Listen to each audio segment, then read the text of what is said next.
This is Lisa from Mobile Tech Review, and this is what I've been waiting for forever. Wacom makes professional, i.e. Wacom Cintiq Pro 16, Pro 24, you get the idea, pen displays for professional artists, and the prices are what you would expect for professional equipment that often game studios, art houses, whatever they are going to be buying for their employees.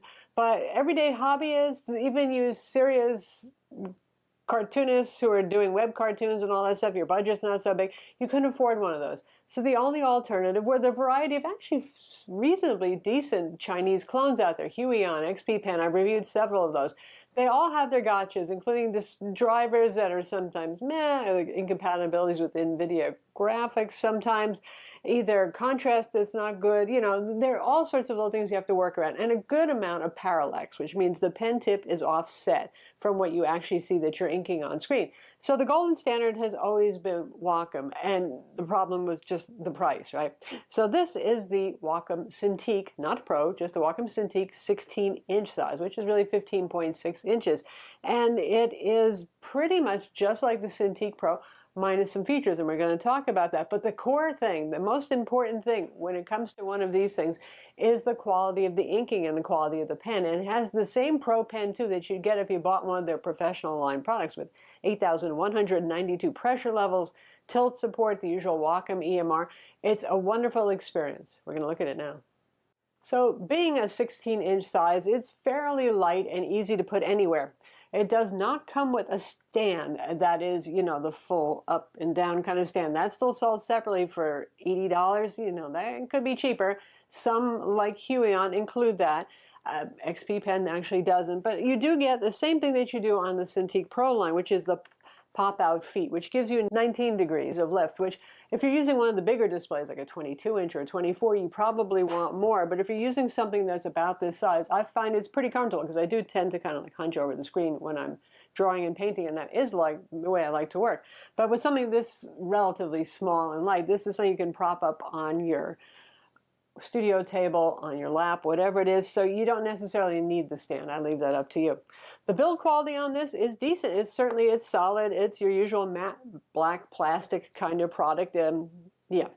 So the screen on this is full HD, 1920 by 1080. It's an IPS display. This is not an etched glass display. For this price, you're not going to get etched glass that's good enough quality. And I think Wacom wanted to make sure that you didn't get something that made the display totally murky. So what this has is a screen overlay. You probably could, if you really wanted to, peel it off, but I do prefer having matte. It is also non-touch. There's no touch option for this one. I'm okay with that. Really what I care most about is drawing touches, icing on the cake. They usually pay extra for with the Cintiq Pro, but hey. It has what they call their 3-in-1 cable design. That is, one cable goes into the back of it, and it comes out with a 3-pigtail connector. One is a USB-A, the other is HDMI, and then the last one is for the included power adapter. It's a pretty good length of cable, so I don't think it's going to be a problem for anybody in terms of that. If you have a Mac with only USB-C, you're going to have to get a USB-C to HDMI adapter or hub or whatever if you don't have it. If you only have DisplayPort, you'll get a DisplayPort to HDMI adapter. You get the idea. Unlike the Cintiq Pros, some of the larger ones, there's no fan inside, so this one is silent. It has some vents along the top. It doesn't need it so much. It's not doing as much. It's only full HD. It's not 4K. It doesn't have the hub built in with USB ports and audio out and all that sort of thing. The Express Key remote that we know and love from other Wacom products is compatible with this if you wish to use it. The Pro Pen 2 is the same Pro Pen 2 you'll get if you buy a Cintiq Pro. 2 buttons, eraser on the top. It's also compatible with the Pro Pen 3D and backward compatible with some of the older pens that some folks still love, like the airbrush pen and all that, though you might not get the full 8,192 levels of pressure sensitivity with some of the old pens, but they will work. So what's the difference between this and the Wacom Cintiq Pro 16 that we reviewed? Well, the Cintiq Pro 16 is $1,500. It does have a touchscreen. It has 4K resolution, and it's a wide gamut display. They claim 94% of Adobe RGB, whereas this one's measured at 76% Adobe RGB, which is pretty standard for, say, a high-end laptop display these days. But if you need super wide gamut, you know who you are. You probably are looking at Pro products. The Pro model has a USB-C connector, which is kind of neat and tidy for the newer laptops on the market, or desktops even that have USB-C if you just want a single cable connection from your Cintiq to your PC or Mac. The Cintiq Pros have etched glass. Again, this has the matte screen protector. You can see the rest of the things on screen, so you get an idea about why there is a price difference. Now, when it comes to pricing versus the competitors, the Vuong GT 15.6-inch HD model, the V2, is $579. So not that different in price, but it does come with a stand. Not the world's most fancy and sturdy stand, but it does come with the stand. The XP Pen Artist Pro 16 is $459, so it's a little bit less than the Vuong and more significantly cheaper than the Wacom, whereas the Vuong is close enough in price. Both come with a stand, unlike the Wacom, which just has the flip-out legs. But again, the pen, the display quality, and all that stuff factor in favor of the Wacom, making the price fair. For me, for the display quality, for the drivers, for the excellent pen experience, which we'll talk a little bit about more, I think it is worth it if you can afford it to go with the new Cintiq 16. This does have a standard VESA mount on the back, so if you want to roll your own when it comes to a stand, use an Ergotron arm or something like that, you can do that. In terms of display quality, you can see the metrics on screen. We measure this at maximum brightness, so the black levels will be a bit better if you drop the brightness down on it. It's not super bright, though. I'm sure they probably would claim it's about 300 nits. You can see we got not quite 300 nits of it. It's fine for indoor use.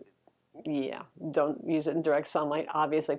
I would say that the anti-glare film, though it looks pretty good, it doesn't look grainy or icky, is probably reducing the apparent contrast on this, certainly. But like I said, I prefer matte over glossy, so I'm not going to peel it off. I would rather have matte and live with the fact that the contrast is okay, but not class-leading, which in this price space is pretty much the story. The color gamut on this is good. The color accuracy is fairly good out of the box as well.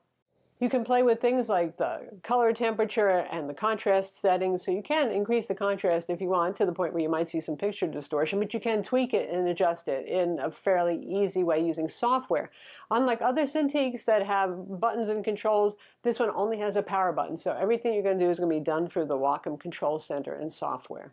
In terms of the pen experience, which is really the most important thing here, it's a lot like using a Cintiq Pro. It's pretty much identical. And the nice thing is once you get used to using the software, if you ever do move up to the Pro products, you'll have consistency of experience. But beyond that, the only thing I would say is it seems like I have to press a little bit harder, a little bit higher initial activation force on this, though you can adjust the pressure curves using the Wacom Control Center and software to make it a little bit more of a light touch product, which is what I did. The lack of parallax here, despite the fact that this does not look like bonded glass, I can see an air gap in there. The parallax on this is just about non-existent, which means where you think you're drawing, where you have the pen on the glass, is actually where you're drawing. So no compensating for the fact that your lines are always off by a little bit, which is really just wonderful. The tilt on this, excellent, every bit as it would be on a Cintiq Pro. So again, the features that you really care about when you're buying a pen display, the quality of lines that you can make, no fish hooks, good diagonal lines, nice tilt support, all of this is class leading and as good as it's going to get on a pen display these days. So that's the Wacom Cintiq 16, and I'm so happy that they made this, and probably you are too, especially if you've been thinking about an XP Pen, a Vuong, one of those many brands out there, you've tried one and you weren't so super happy with it for whatever reason. This has all the core features that you really care about, the excellent pen performance, the tilt, the many levels of pressure sensitivity. As drivers go for pen displays, we all have problems with all of them sometimes, but these are pretty good and very full featured per application of settings, for example, is kind of key because I use different shortcuts in Photoshop versus Painter 2019 that's showing on screen right here. A good full HD display. Obviously, you're not going to get 4K and those other bells and whistles there, but it's a good enough display with almost full sRGB coverage, so it's a fantastic starting point for $649. I'm Lisa from Mobile Tech Review. Be sure to subscribe to our YouTube channel for more cool tech videos, including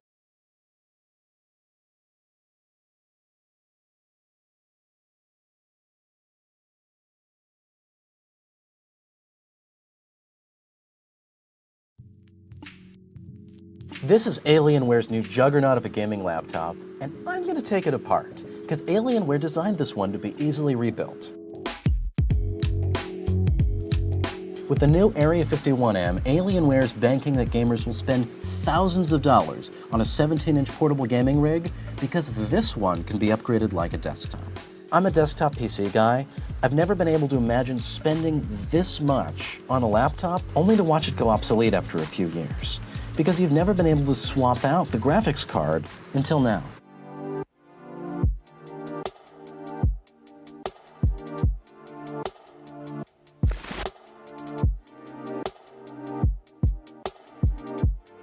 That is an NVIDIA RTX mobile GPU that you can pull right out of a laptop and replace with another one.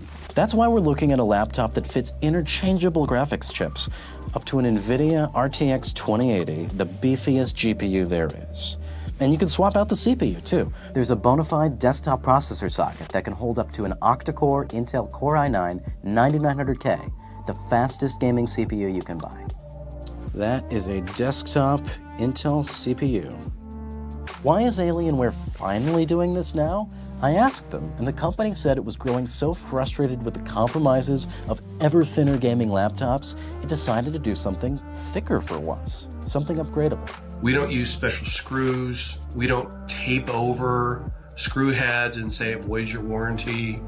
None of that. So when we thought about an idea of a customer upgrading these two components, the CPU and GPU, we knew that we needed to design from there out.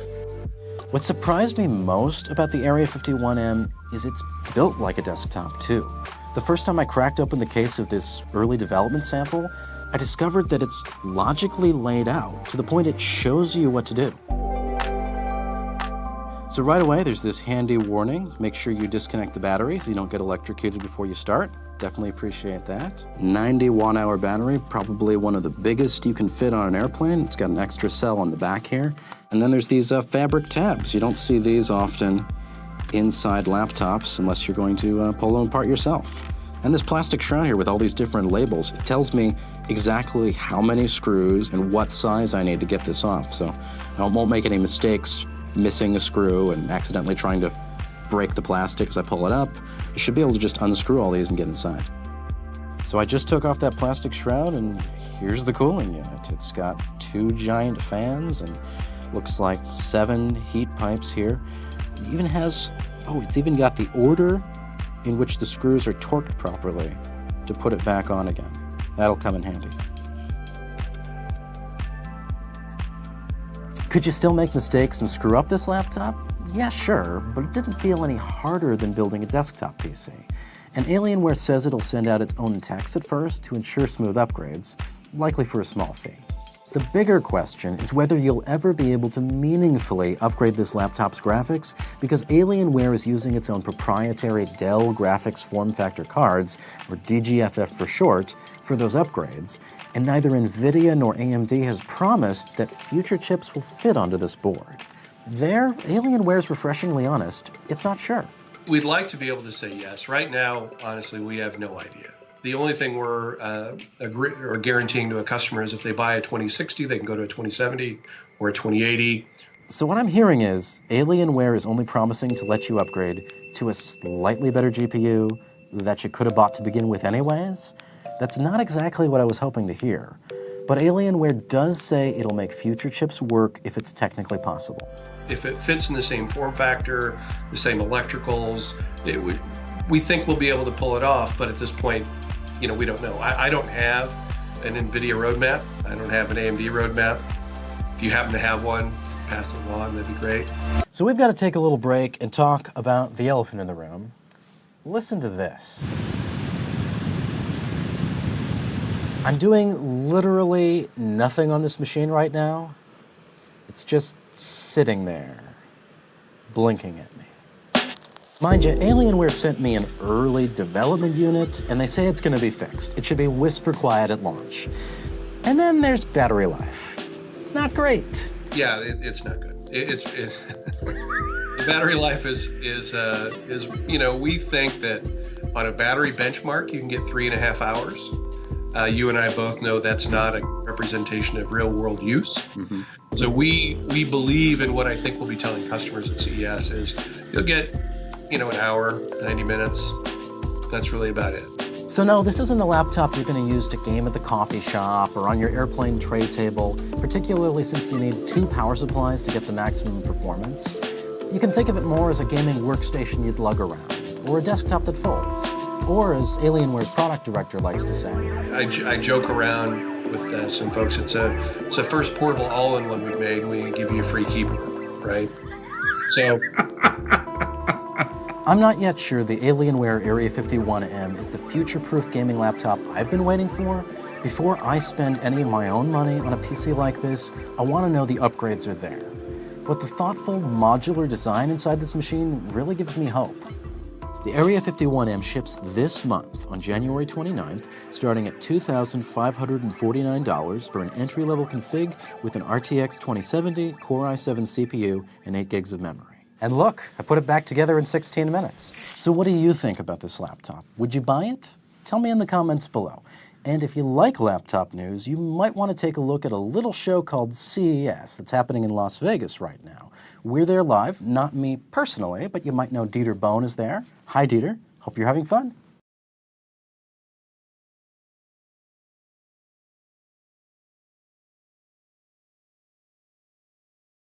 Hey, it's Nick Stat with The Verge, and we're here checking out the Lenovo Yoga A940. Now the A stands for all-in-one, and as you might have guessed from just looking at the device, it's Lenovo's answer to the Microsoft Surface Studio. Two things that jump out at me right away from just playing around with this device for a few minutes are that it's got a different sliding mechanism than the Surface Studio, so it has a place to put your mouse and keyboard right under the monitor. It's also got all of its components here in this base station with two easy to remove screws.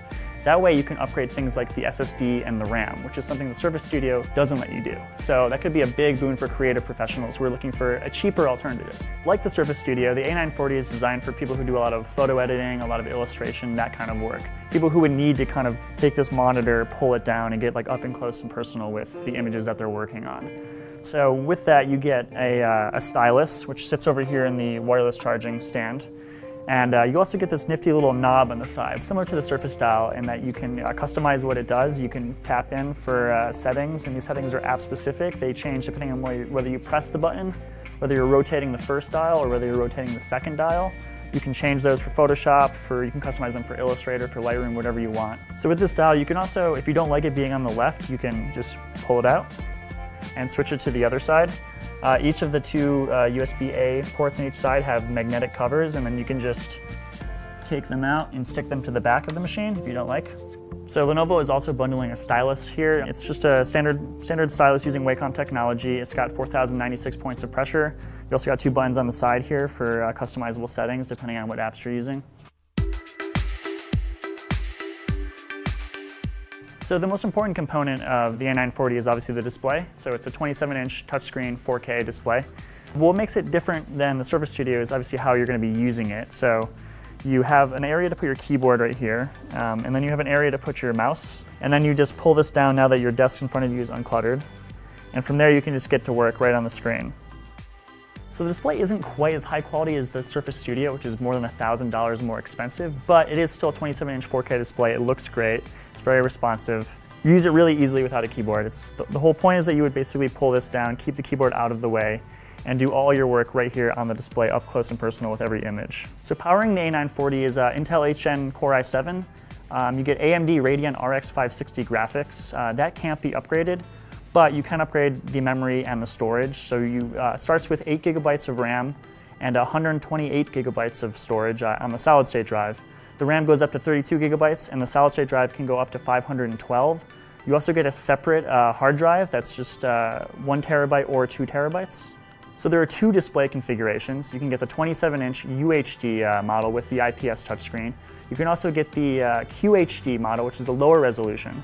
That also has the IPS touchscreen. So the big differentiating factor here with the A940 is obviously the price. It's more than $1,000 cheaper than the Surface Studio 2. It starts at $2,349. That includes the dial, the keyboard, the mouse, the stylus, and the inductive charger, all in one package.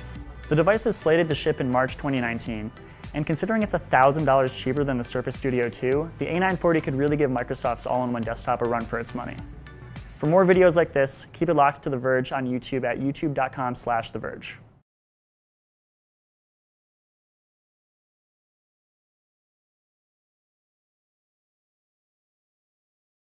Good evening, how may I assist you? 你好，这边有什么赌场或是餐馆我可以去吗？ Oh, I apologize. Hey, it's Nick Stat with The Verge, and we're here checking out the Lenovo Yoga A940.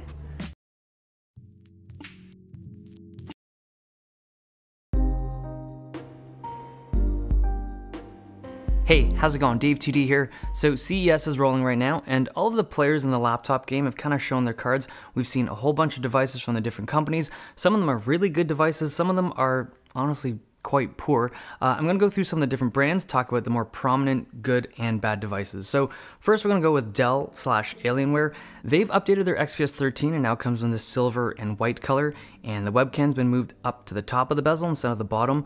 It's got a small processor bump, but no major tweaks. It's mostly an aesthetic change, which is honestly quite nice. The XPS 15 did not get updated. That's a bit of a bummer. I feel like that old design's been around for over 3 years at this point. I feel like it's really due for an overhaul. They could be waiting for a new Intel CPU, or more likely a new GPU from NVIDIA. So obviously not like an RTX card, but maybe the like GTX 2050 or GTX 1160, whatever they're going to call it, but it could be possible they're waiting for something at that end to be able to stick into that new chassis. But no XPS 15, which is honestly quite disappointing.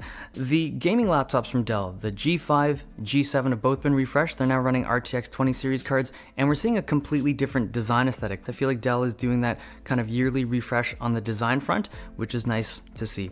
M15 and M17 from Alienware. I really like what they did on the M15. The 17-inch version just looks like it has more surface area, so we're probably going to see better thermals. Like the whole design aesthetic of the new M15, M17 looks so much nicer to me than the traditional Alienware 15 and 17 from previous generations.